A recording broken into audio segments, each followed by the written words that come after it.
So let's begin with our first question that each panelist today can answer. Let's introduce ourselves. What's your name and what program are you taking at Canadore College? So good morning and good afternoon, depending on where you are joining us from. So I'm Kelvin Labi. I'm studying entrepreneurship management with Canadore College.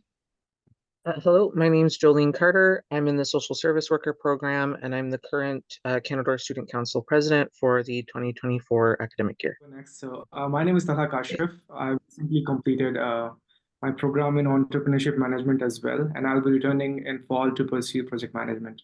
My name is Jade. I just finished the mental health and addictions program, and I will be going into early childhood education starting in the fall. Thank you very much.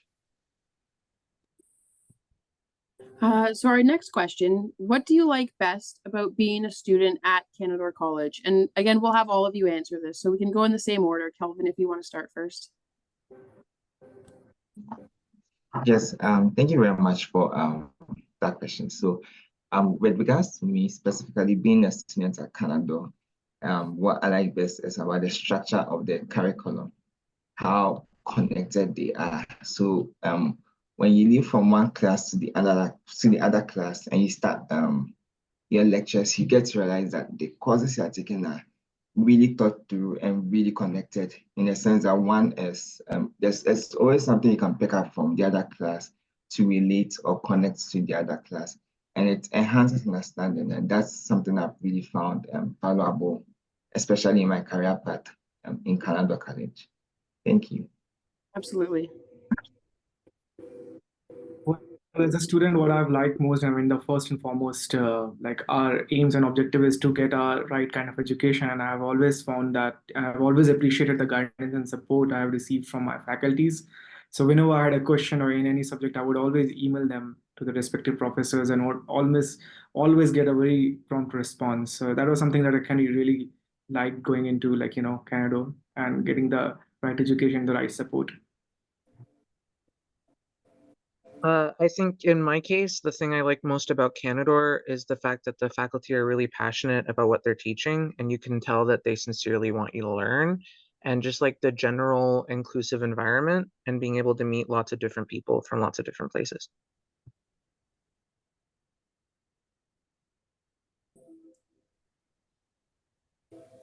Jade, did you want to throw an answer in?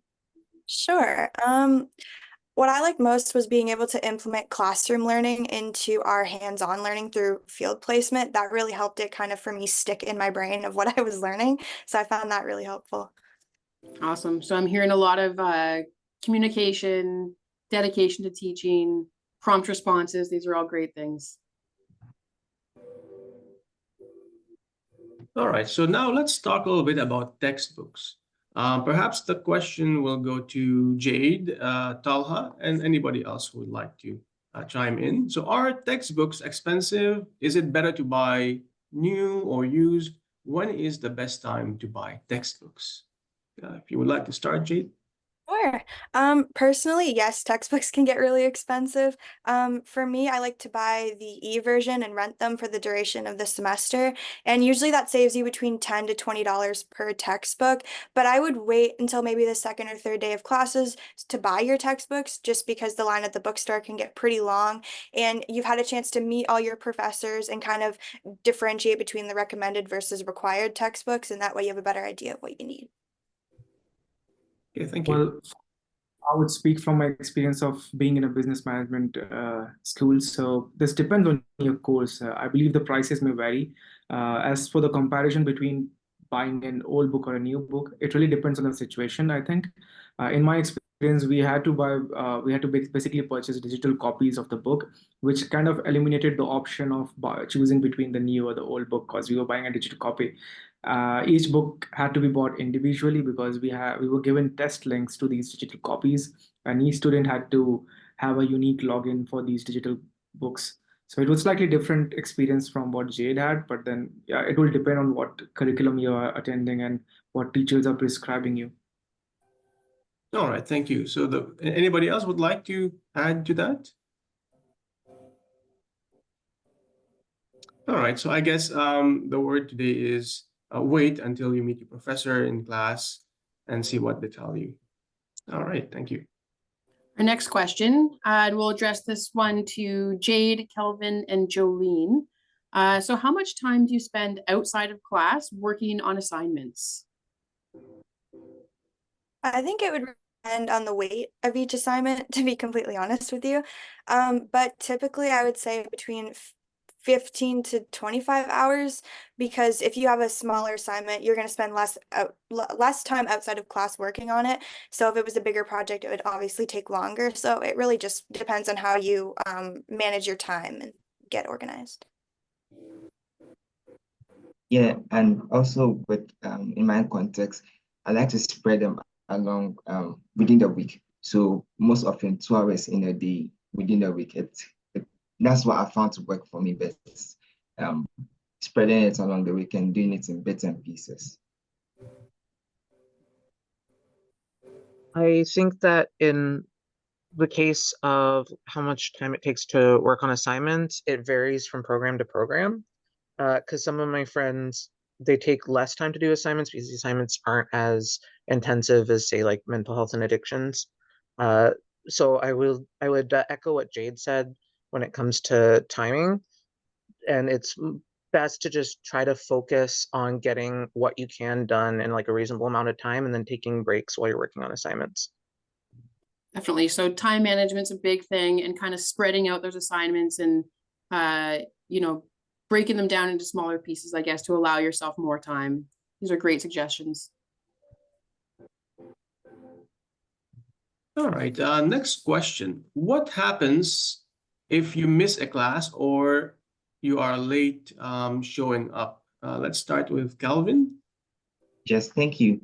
So this is really an essential question in the sense that you always have to communicate with a professor when you miss a class or when you have to miss a class. I mean, emergencies do happen, and some of the professors take tests in the class. So you just have to communicate, typically send an email with your name, your student's ID, the course code for them to know who exactly you are and what course you're coming from. And then communicate to them why you're missing it out. And of course, they will sit down with you and talk with you. If it's something you missed, you can easily catch up. But the key thing is to communicate why you're missing the class and not just go blank about it. All right, communication is key in that situation. Anybody else would like to add to that?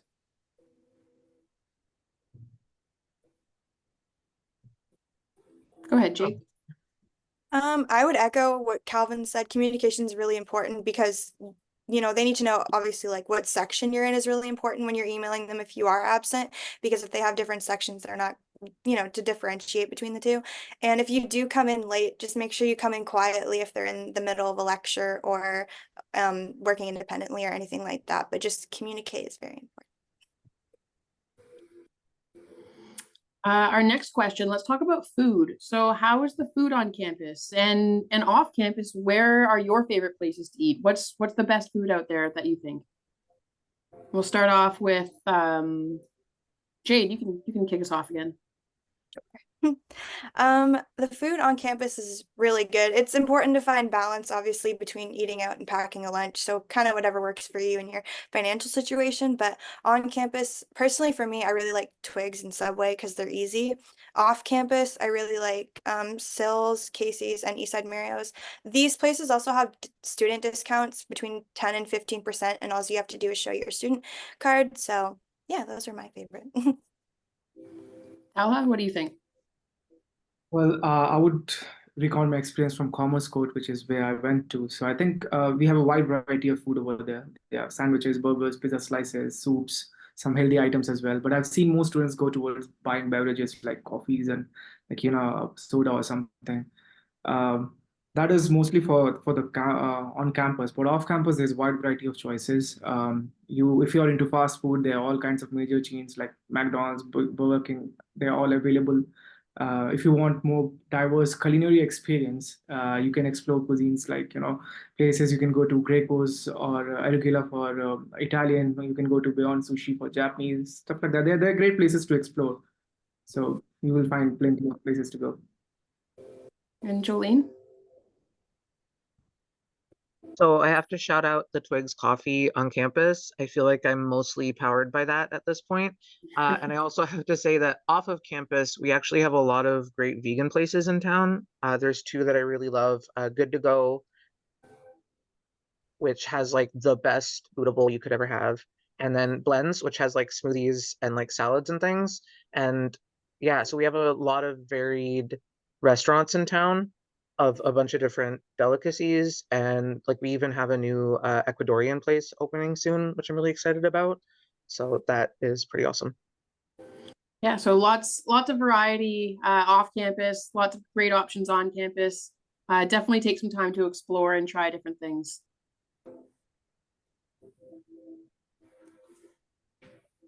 Okay, so question to Talha, Jolene. Is there anything that you've learned about the school only after you started classes that you wished you would have known before starting? For me, the biggest surprise was the bus services. It's not too bad, but I would just like to give a heads up. So the bus services are probably that affected me the most. You'll need to plan your day carefully, as there are times when you will have to arrive at your destination like 30 minutes to an hour early because of the bus schedules. So bus frequency is also reduced on weekends, especially on Sundays. During winter, the waiting on the bus, it's just not easy, either you're in transit or you're on the bus stop. It could be particularly challenging. The last bus from the college leaves at 8 p.m., I would say. And if you miss it, you'll probably have to book one and might have to wait up longer, up to an hour. So just plan your day accordingly, I would say. Okay, so be cautious about the schedule for the bus, right? And there's also an app that perhaps they can use, right? Jolene, what do you think? So something that I wish I had known, two things. One, if you need any sort of accommodation in class, please go and see student success as soon as humanly possible to get that entire thing started. Secondly, we said it earlier, please wait to buy textbooks until you talk to your professors, because some of them might say we only use one chapter and you'll only need that one, or you can sometimes find out you don't need the textbook really at all. It depends on what class you're in. And if you know that, then you don't have to waste a lot of money on books you're not even going to need. All right, thank you very much for that. So textbooks, wait and see what the professor says, right? Next up, part-time work. So can you work and go to school? Can you work part-time and still go to school? Kelvin, start with you. Yeah, thank you. So with regards to that, yes, you can work and go to school part-time. But two things is, one is to prioritize your studies. I mean, that's why you are here in the first place. So keep an eye on your studies. And the second thing is to find out the current immigration policies regards to working and going to school part-time, because it changes. So you have to be updated and know exactly what the policies are with regards to that, and then you're good to go. But generally, yes, it's possible to work and then go to school part-time. It's a great point. So if you are an international student, make sure that you're aware of all those policies, those IRCC guidelines. And if you don't know about that, you need to ask someone. We have an international office with staff that can definitely help guide you through some of those questions. Jolene, working part-time, what do you think? I think it's possible, but I would just caution that you fully take a second to understand if that's something that's in your capabilities, because classes can take a lot of energy and a lot of time, and you always want to have your best self when you're sitting in that classroom. And if you've worked like a long shift or something and you're not at your best, you may not learn at your best. So just to manage time, I suppose, is my advice. Definitely. So kind of echoing what Calvin said too, like your studies are your priority. So just, ensure that it is something that you can handle. Thanks. Speaking about jobs, so how has your experience been finding part-time work on or off campus? Jade, would you like to start? Sure. For me personally, finding work on campus was a lot easier because I found that when I did find work off campus, my school schedule came second and they didn't view both as equal. Whereas on campus, one doesn't hold more value than the other. They're both seen as equal. And I didn't feel as much pressure for either school or work when I work on campus. But when I am working off campus, I find that the work schedule and my availability for them is more important than my school schedule, which is something that mentally I can't really handle, but that's just my experience. Thanks. Talha. I would say between finding a job off campus and on campus, I think finding job on campus is slightly more easier. And because you're into college, you know where to apply. And I mean, as Jade mentioned, I mean, you would be given equal importance your job and your studies. But I would slightly talk more about off campus because I feel that's where you would actually find difficulty finding a job. It's just not impossible. I would not say that, but if you put sincere effort into finding a job, you will definitely find one.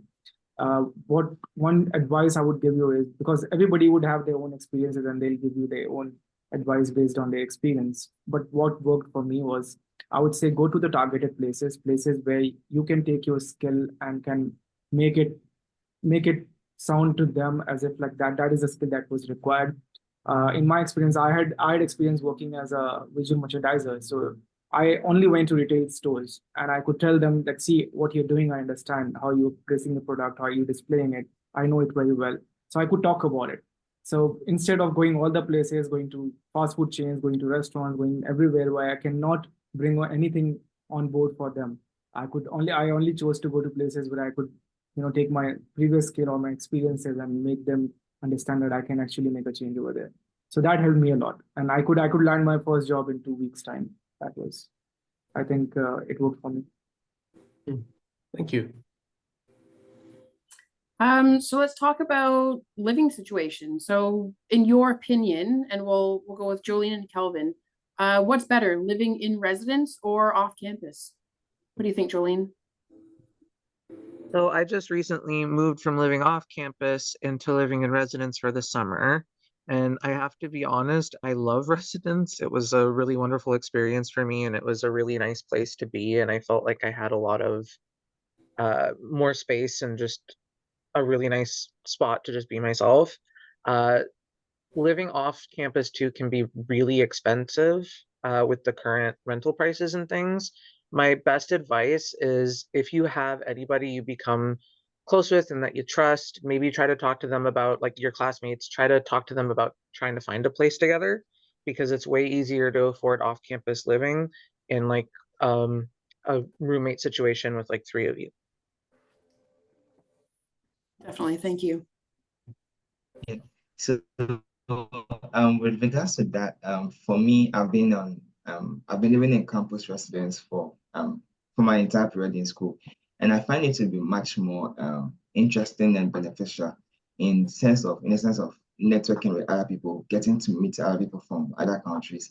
I mean, it gives you that environment and opportunity to interact with people, to network, to make new friends. It's much more easier that way, and it's much more safer because you're in a safe space and a safe environment to network, to be yourself, and then to talk to others. So that social bit of it, that social currency offers makes it much more.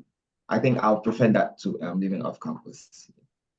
Definitely. So for any, oh, sorry, Calvin. No, that's all. Thank you. Okay. So for any of the students watching, I believe there still are spaces available in residence. If that is something that you are interested in, go search Canadore residence, put your application in now. The sooner you do it, the better, just to ensure that you can hopefully get a space. All right, let's change the topic now to climate in North Bay. How cold is winter in North Bay? Perhaps Jade, Talha, and Calvin would like to answer this.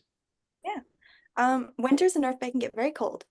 Our past winter was pretty mild compared to what we're used to. There was a lot of rain. We can get snowstorms, freezing rain, high winds. We've had it be -40 almost outside. Typically, it's usually -20, -35 if it gets really cold, but just make sure that you dress appropriately, especially if you're waiting for the bus and it's like -20 outside. I've had instances where I didn't dress appropriately and I regretted it. So it can get pretty cold. Think Jade painted a very good picture of how climate can, how harsh it can get. I only have a one pro tip that it always works for me, that I would always keep an extra hoodie or a light jacket in my bag. And if the weather goes bad, I mean, in the morning you might feel that it is very sunny and this is going to be a good day, but it can change all in a fraction of a second. So I would always keep an extra hoodie in my bag, and it always helps. And another thing that I would suggest is to keep your eye on the weather map and plan your day accordingly. So maybe if you wanna, like, if you see a weather is going to be bad, maybe you dress accordingly. So talking about clothing then, what kind of clothes should student wear, let's say to attend class or for different seasons like winter? Let's get some more examples. We'll start out with Kelvin. Yeah, thank you. So with regards to that, I mean, taking it from the previous question my colleagues answered, it gets really cold here, even in the summer. Speaking from the context of the African climate or the Indian climate, it's colder here in the summer compared to back home. So you want to get something that's heavy, something that covers your entire body in the winter, especially. So you don't want to compromise on getting a heavy cloth for the winter, sorry. And then also something that covers your hands, your face, your, like, basically everything. You want to be really prepared for that. And also in the summer, it's not that cold in the summer, but it's cool if I'm making sense with that. And you want to get kind of a summer coat or a summer jacket on hand. I mean, sometimes it's warm in the summer, but then sometimes too, the weather just switches up. It's not always that hot in the summer. So you want to get something a little bit, like something you can cover yourself with a little bit when it gets cool. And then, yeah, basically that's it. So something heavy, and then also in the summer, something that is not really heavy, but then can also cover you. Definitely. I think kind of like Tala said, keeping an eye on the weather apps just to see what is coming is a great idea. North Bay can kind of get all different kinds of weather, so it can change as quick as it starts. So just something to keep in mind. Jade or Jolene, do you have anything, or Tala, do you have anything you want to add? I would just say keep a hoodie in your bag because then you can take it on and off really easily. In the summertime, you can wear shorts and like lighter clothing, but always keep a hoodie in your bag because you never know when it's going to get super cold. Yeah, layers I think is the key. What about attending class? What do students typically wear for attending class?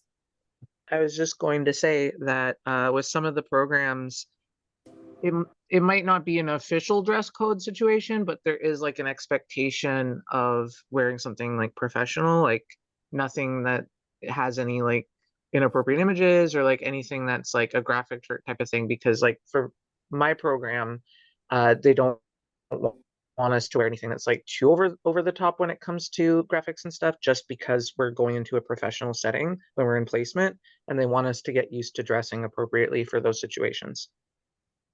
Fair enough, right? So not that you necessarily have to wear, like a business suit or, like anything so formal like that, but just kind of being aware, maybe what does my t-shirt say, or am I wearing pajamas or something like that, right? Yeah. Thanks, folks.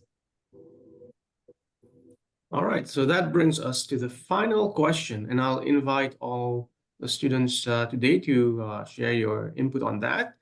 The question is, if you could only give students one piece of advice, what would it be?